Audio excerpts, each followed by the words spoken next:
Hello, I'm Brent Joyce, Chief Investment Strategist at BMO Private Investment Council. It's Tuesday, June the 3rd. Welcome to our Global Markets Commentary.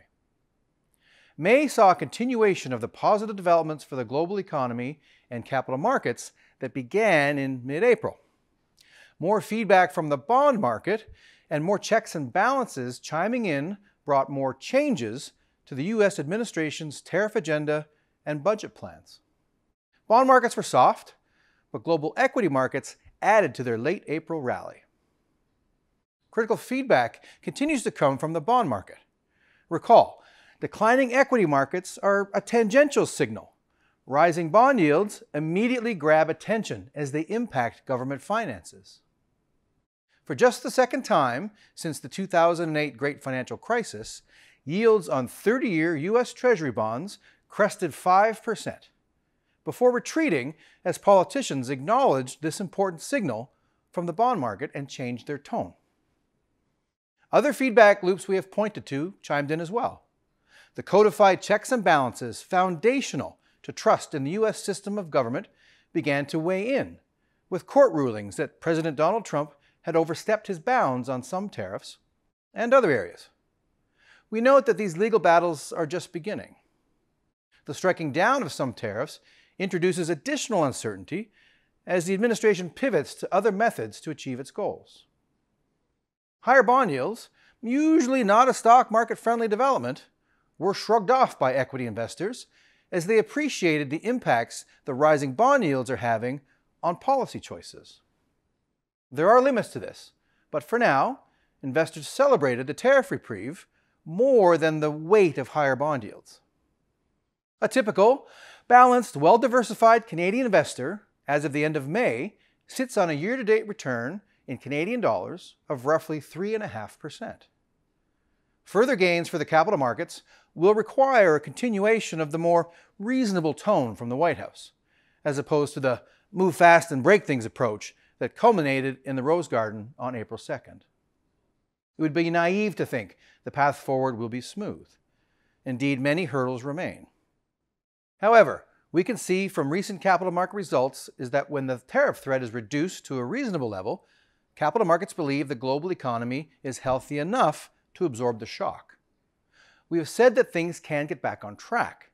Despite the volatility thus far in 2025, there is no deep hole to dig out of yet. Our 2025 capital markets outlook, along with that of many others at the beginning of the year, was optimistic. The faster the world can get to some reliable understanding of the rules of the game on trade, the less damage inflicted, and the better the outcome for the capital markets. Macroeconomics, particularly the trade, monetary, and fiscal policies of major economies, remains a significant influence on capital market outcomes. However, regional, sector, and company specifics still matter. The current environment is one where active investment management can shine. Monetary policy is divergent between the U.S., which is staying restrictive for now, and much of the rest of the world, which is more eager to ease. All governments are set to keep spending a lot of money. This presents investment opportunities in defense industries, infrastructure, and key industries being targeted by amped-up government industrial policies. Corporate earnings growth is coming in solid and better than expected, illustrating that corporations, and by extension consumers, face this trade shock from a position of strength. We believe the most aggressive policies of the new U.S. administration are not aligned with accomplishing their goals, a reality that is becoming clearer to key individuals. What is achievable, sustainable, and congruent with the laws of supply and demand in a modern capitalist system will eventually weigh in and exert influence. The extent of the impact required to force change and the time it might take are unknowable, and these are now the greatest sources of uncertainty. However, they will work. Our investment stance, being slightly overweight in stocks, is predicated on this trade-off. Our positive view that the feedback loops will position things in a way that allows the world to digest and adapt, tempered by the negatives of the time and magnitude of the feedback required to reach a semi-steady state of affairs.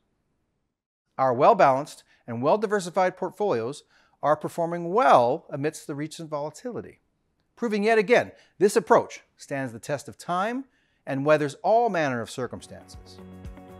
That's how we saw the month of May. Thank you for joining us. We look forward to you tuning in next month.